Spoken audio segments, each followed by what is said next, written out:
بھائی سب سے پہلی بات کی طرف آئے، اللہ کے محبوب پیغمبر نے ارشاد فرمایا کہ یہ مہینہ برکت والا مہینہ ہے۔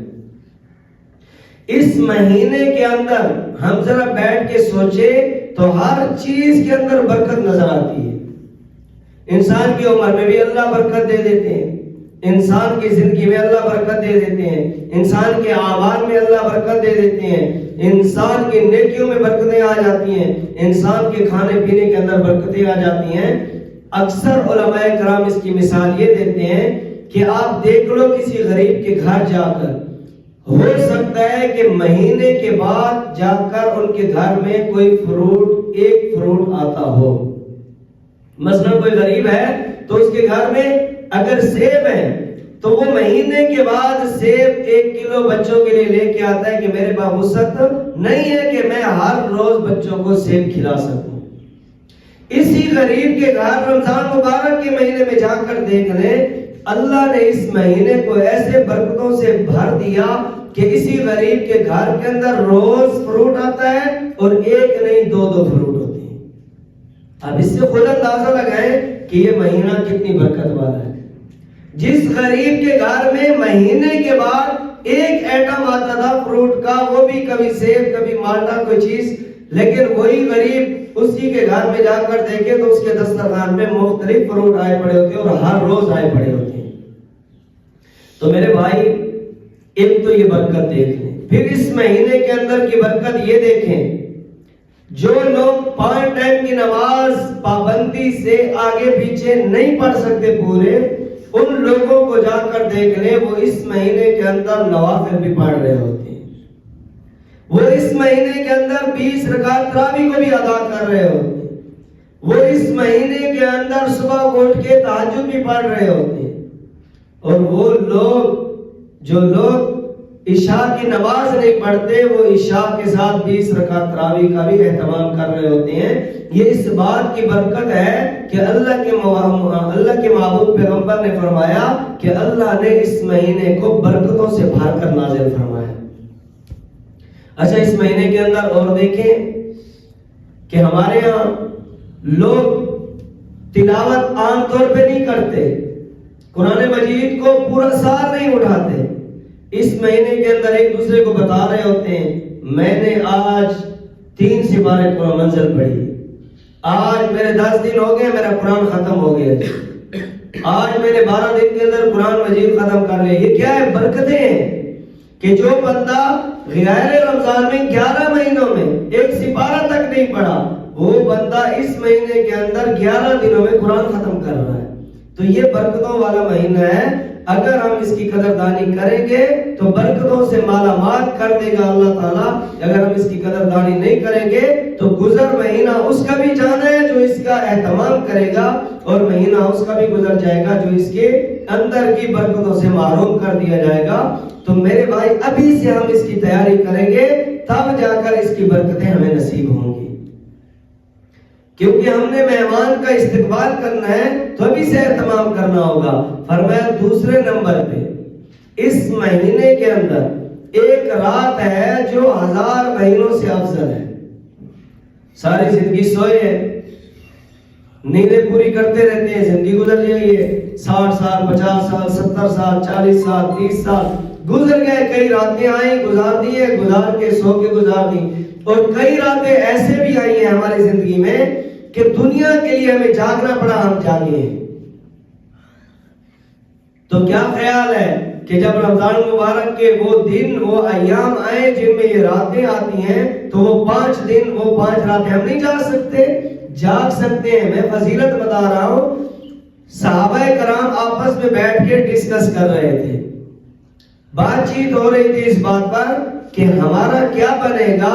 پہلی امتوں کے لوگوں کی جو عمریں تھی وہ تو 1000 سال 1500 سال ہے، کسی کی 500 سال عمر ہے، کوئی 700 سال 1000 سال عمر گزار رہا ہے۔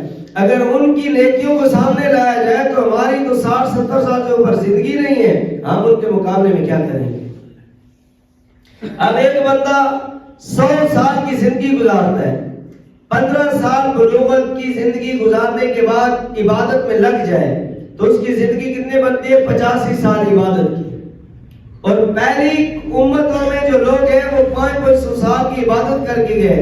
اب اگر ایک بندے نے 500 سال اللہ کی عبادت کی اور ایک بندے نے 85 سال عبادت کی تو ان کا مقابلہ کرے تو وہ تو حیثیت ہی نہیں رکھتا اس کے برابر. تو صحابہ کرام نے چند انبیاء کا تذکرہ فرمایا اور ان کی عمروں کا تذکرہ فرمایا, پھر ان کی نیکیوں کا تذکرہ فرمایا, تو صحابہ پریشان ہو گئے کہ ہمارا کیا بنے گا. ان لوگوں نے اتنی امتیں اتنی عمریں گزار کی اتنی عبادتیں کی ہیں.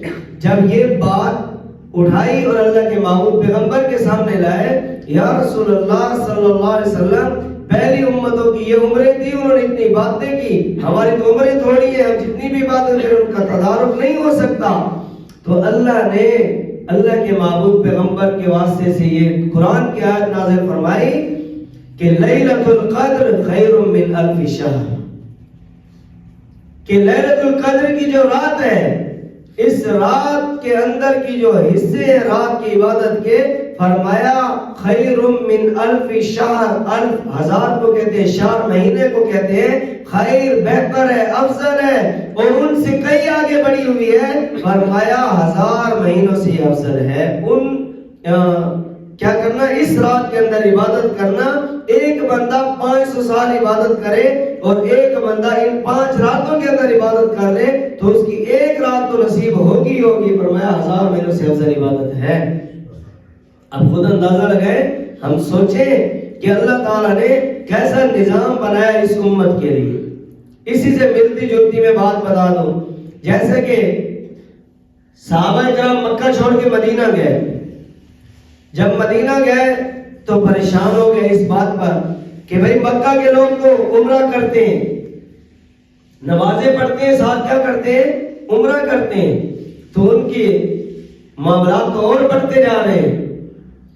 تو اللہ تعالیٰ کے معبود پیغمبر کو جب یہ بات کی, اب بیت اللہ میں نماز پڑھے تو کتنی نمازوں کا ثواب ملتا ہے, 1 لاکھ. ایک نماز پڑھو تو کتنی نمازیں. اب یہ جامعہ مسجد ہے, علماء کرام نے 2 قول نقل کیے ہیں کہ اگر ایک بندہ غیر جامعہ مسجد میں نماز پڑھے تو 25 نمازوں کا ثواب ہے. جامعہ مسجد میں نماز پڑھے جماعت کے ساتھ تو 27 نمازوں کا ثواب ہے. اگر یہ بندہ علیحدہ نماز پڑھے تو 1 کے بدلے میں 1 ملے گی. جماعت کے ساتھ غیر جامعہ مسجد جہاں جمعہ نہ ہوتا ہو تو 25 نمازیں کا ثواب ملے گا, جماعت کے ساتھ پڑھے گا. اور یہی نماز جامعہ مسجد میں جماعت کے ساتھ پڑھے گا تو 27 نمازوں کا ثواب. یہی نماز بیت المقدس میں جا کر جماعت کے ساتھ پڑھے گا تو 500 نمازوں کا ثواب ملے گا. اور یہی نماز اگر مدینہ میں جا کر پڑھے گا تو 50,000 نمازوں کا ثواب ملے گا. فرمایا یہی نماز بیت اللہ میں جا کر جماعت کے ساتھ ادا کرے گا تو 1 لاکھ نماز کا ثواب ملے گا. اب یہاں بیت اللہ میں 1 لاکھ نماز کا ثواب, اللہ نے اس کے بدلے میں مسجد نبوی کے اندر 50,000 نمازوں کا ثواب لکھ دیا کہ جو وہاں 1 نماز پڑھے گا 50,000 1 نماز کے بدلے میں اس کے کھاتے میں لکھا جائے گا. تو صحابہ کرام نے جب یہ بات کی کہ وہ لوگ تو عمرہ کرتے ہیں, ان کی نیکیاں بڑھ رہی ہیں مکہ والوں کی, تو اللہ تعالیٰ نے حکم نازل فرمایا کہ جو بندہ مدینہ سے نکل کے مسجد قباء کی طرف جائے گا, مسجد قباء یہ اسلام کی پہلی مسجد ہے, اسلام کی پہلی مسجد ہے جو یہاں دنیا کائنات کے اوپر اسلام کے بول بالا ہونے کے بعد مدینہ کی طرف اللہ کے محبوب پیغمبر کی ہجرت کرنے کے بعد جو اللہ کے نبی نے اپنے ہاتھوں سے تعمیر کروائی, جو مسجد تعمیر کی گئی اللہ کے محبوب پیغمبر کی سرپرستی میں, مسجد قباء. فرمایا جو بندہ وضو کر کے وہاں جا کر 2 نفل ادا کرے گا اس کو مقبول حج عمرے کا ثواب, اس کو مقبول عمرے کا ثواب ملے گا. اسی طرح میرے بھائی یہی حکم بھی نازل ہوا کہ جو لوگ ان راتوں کے اندر جاگیں گے تو اللہ تعالیٰ ان کو 1000 مہینوں سے افضل عبادتوں کا ثواب اس کے کھاتے میں لکھیں گے. تو فرمایا تیسرے نمبر پہ اس مہینے کے اندر اللہ تعالیٰ نے روزوں کو فرض کر دیا. روزے فرض ہیں. روزے کیسے فرض ہیں؟ یا ایھا الذین آمنوا کتب علیکم الصیام کما کتب علی الذین من قبلکم لعلکم تتقون. اللہ نے روزے فرضیت کے ساتھ 2 باتوں کے بارے میں بھی آگاہ کیا. فرمایا یاد رکھو یہ روزے صرف تم پر فرض نہیں ہیں، کما کتب علی الذین من قبلکم، جو تم سے پہلے نبی اور ان کے ماننے والے تھے ان پر بھی فرض تھے۔ اب بندے کے ذہن میں سوال آتا ہے، یا اللہ روزے کیوں فرض کیے؟ سارا دن بھوکا رکھنے سے آپ کو کیا ملتا ہے؟ آپ نے ہم پر یہ کیوں نازل کیے؟ تو اللہ نے کیا فرمایا؟ لعلکم تتقون، تاکہ تم پرہیزگار بنو۔ پرہیزگار کسے کہتے ہیں؟ اللہ جب کہے یہ کام کرو تو کرو، اللہ فرمائے کہ یہ کام نہیں کرنا تو نہ کرو۔ اللہ تعالی جس بات کے بارے میں کہہ دے بندہ اپنا ساتھ جھکا لے، جس کے بارے میں منع کر دے بندہ اس سے ہٹا لے، فرمایا اسی کو پرہیزگاری کہتے ہیں۔ اللہ کے حکم کے مطابق اپنے آپ کو چلانا، فرمایا اس کو پرہیزگاری کہتے ہیں۔ اور اللہ نے حکم نازل کر کے دیکھنا چاہتے ہیں کہ میرا پرہیزگار کون ہے، میرے ماننے والا کون ہے، میرے حکم کے مطابق چلنے والا کون ہے۔ آج کئی لوگ بڑے عجیب جملے بولتے ہیں روزے نہ رکھنے پر۔ امیر باز پہلے تو امیر لوگ ایسے بولتے تھے، آج کل غریب بھی بڑے عجیب جملے بولتے ہیں۔ پہلے امیر کہتے تھے جی روزے وہ رکھے جن کے گھر میں کھانے کو کچھ نہیں، وہ ویسے بھی کھانے کو کچھ نہیں تو روزے کی نیت کر لیں، ہمارے پاس اللہ کا دیا ہوا بہت ہے، نام بھی اللہ کا لیتے ہیں اور توڑتے بھی اللہ کا حکم ہے۔ جی اللہ کا شکر ہے سارے دیتا بہو ہے، اس واسطے ساڑھے واسطے روزے نہیں، روزے اور رکھے جڑے غریب۔ اور غریب آج کل کیا کہتے ہیں؟ غریب کہتے ہیں جی روزے اور رکھے جنہاں کو کھاوڑ ہے، ساڑھے کو تو سہری افطاری کا نظام ہی کوئی ایسا کہ روزے رکھنے۔ آج کل تو غریب ہی جملے بولتے ہیں۔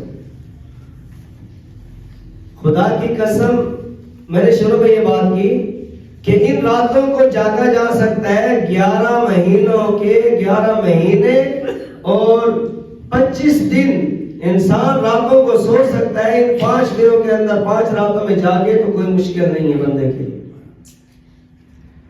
بندہ دنیا کے لیے بھوکا رہ سکتا ہے تو اللہ کا حکم پورا کرنے کے لیے انسان 8-9 گھنٹے اگر اپنی بھوک پیاس کو برداشت کر لے تو اس میں کیا حرج ہے؟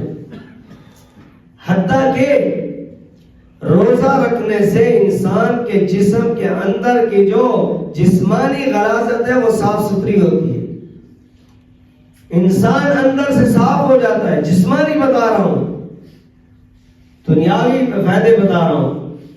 اور فرمایا کہ جو بندہ شادی کرنا چاہتا ہو، شادی کی سہولیات موجود نہ ہو، وہ حقوق پورے کرنے پہ قدرت نہ رکھتا ہو تو وہ روزے رکھے تاکہ اس کے اندر کی شہوت پوری ہو، برابر ہو، تاکہ وہ گناہوں میں مبتلا نہ ہو۔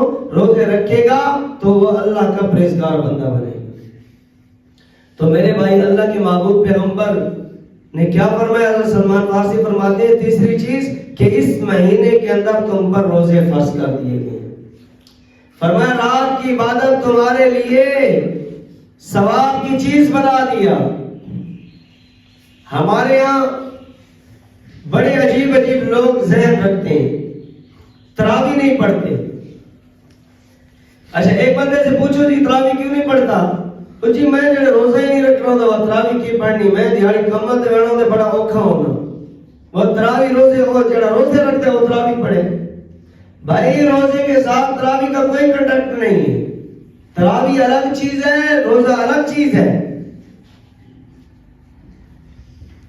تو بعض لوگ کیا کہتے ہیں کہ جی میں نے روزہ جب نہیں رکھنا میں تراویح کیوں پڑھوں؟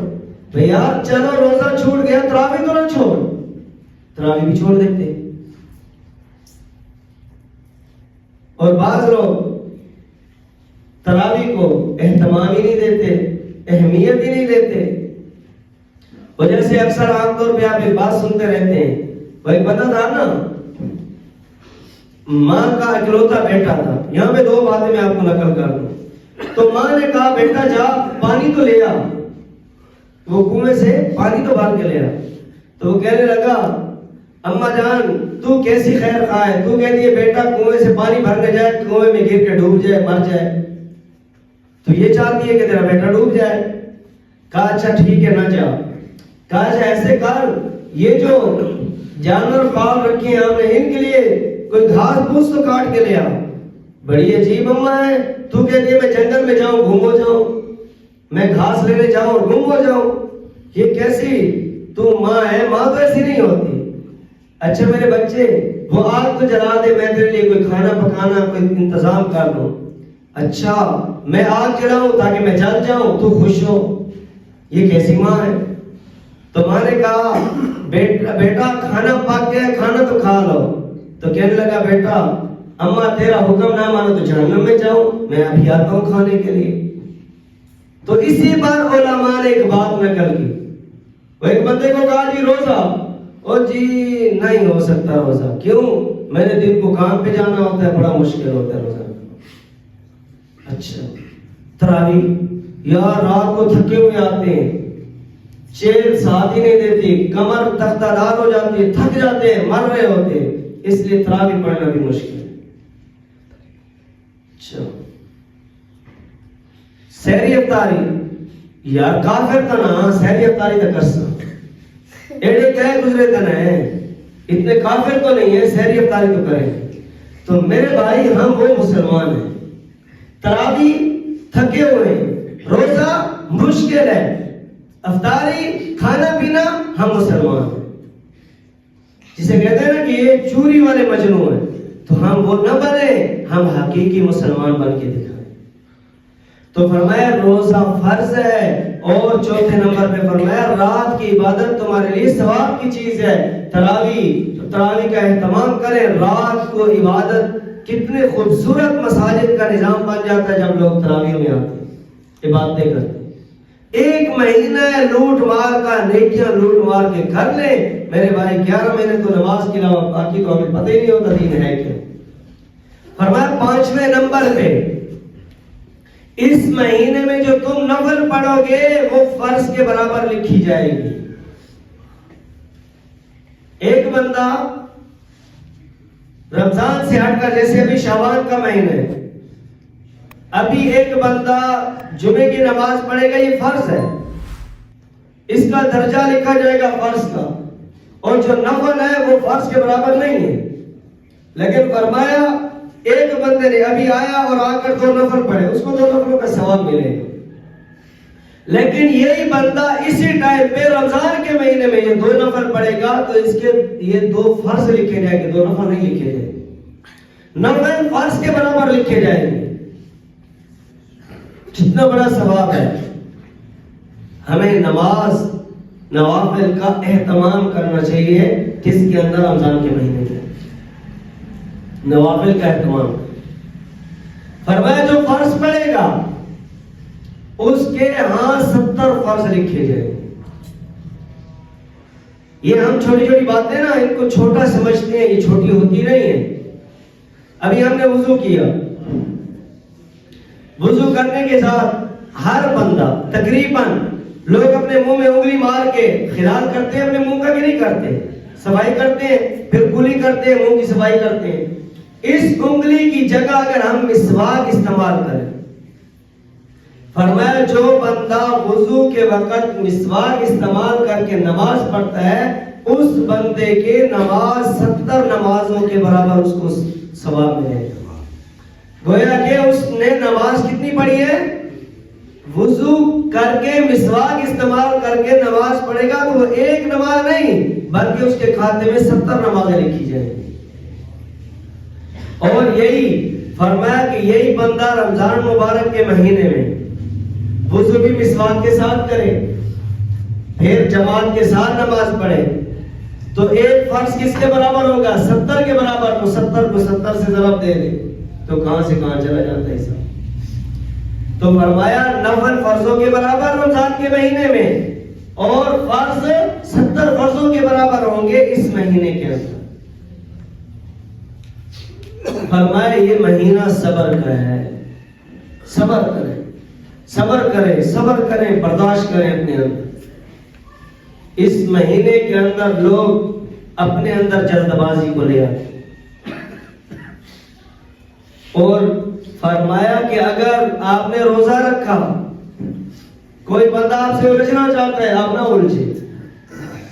رمضان کے مہینے کا احترام کریں. اگر وہ پھر بھی باہر نہیں ہے تو اس کو کہو بھائی تیرا روزہ ہے یا نہیں؟ میرا روزہ ہے. اپنے روزے کو بچاؤ، اس کا احترام کرو، اس کی قدردانی کرو اس مہینے کی. فرمایا اپنے اندر صبر کو پیدا کرو. بہت سارے لوگ کہتے ہیں کہ یار غصہ جلدی آ جاتا ہے، کیا کریں؟ علماء نے اس کے نسخے لکھے ہیں. اگر ہم روزہ نہیں ہے، روزے کی حالت میں نہیں ہے، ویسے کسی سے لڑائی ہو گئی، غصہ ہو گئے، تو وہاں سے پہلے نمبر پہ کیا کرے؟ کیا وہاں سے اٹھ کے چلے جائیں، وہ محفل چھوڑ دیں.